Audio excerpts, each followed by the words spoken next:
শহীদ রাষ্ট্রপতি জিয়াউর রহমানের হত্যাকাণ্ডের সাথে জড়িত একজন পলাতক আসামি সেনাবাহিনীর সাবেক মেজর মুজাফফর নাম গোপন অবস্থায় ছিল, লুকিয়ে ছিল বা পলাতক ছিল।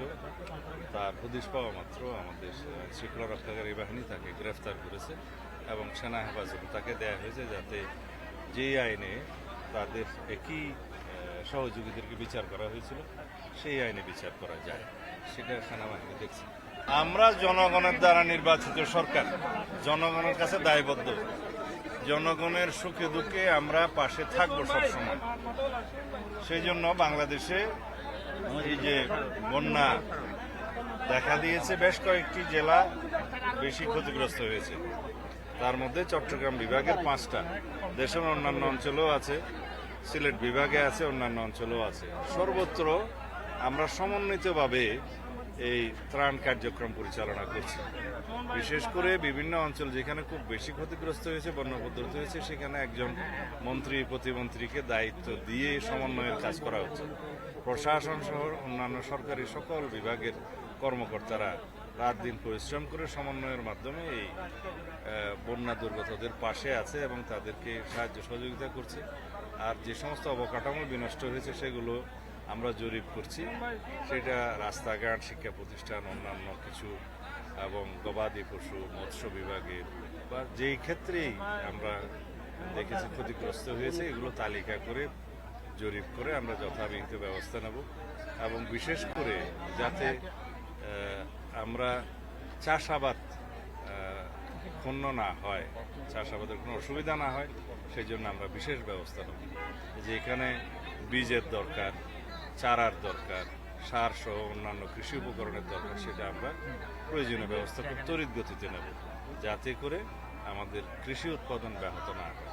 মাননীয় আপনারা একটা প্রস্তুতির কথা বলছেন জলবায়ুর অভিঘাত মোকাবেলায়।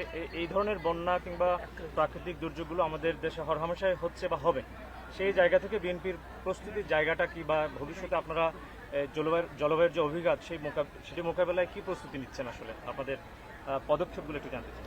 না, জলবায়ু পরিবর্তনের যে বিরূপ প্রভাব, সেটা বহু বছর আগে থেকে দেখা দিয়েছে, বিশেষ করে উপকূলীয় অঞ্চলে বেশি।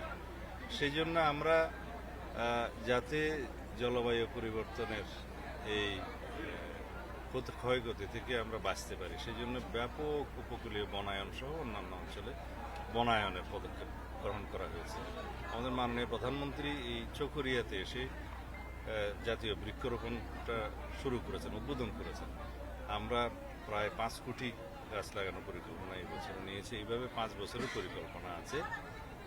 তো সেই বৃক্ষরোপণটা সরকারি পর্যায়ে হবে, কিন্তু বেসরকারিভাবে জনগণের মধ্যে আমরা সচেতনতা সৃষ্টি করছি, আহ্বান জানিয়েছি যাতে অন্তত প্রত্যেকেই একটি করে হলেও গাছের চারা রোপণ করে। এটা আমাদের জলবায়ু পরিবর্তনের যে বিরূপ প্রভাব, সেখান থেকে আমাদের রক্ষা করবে।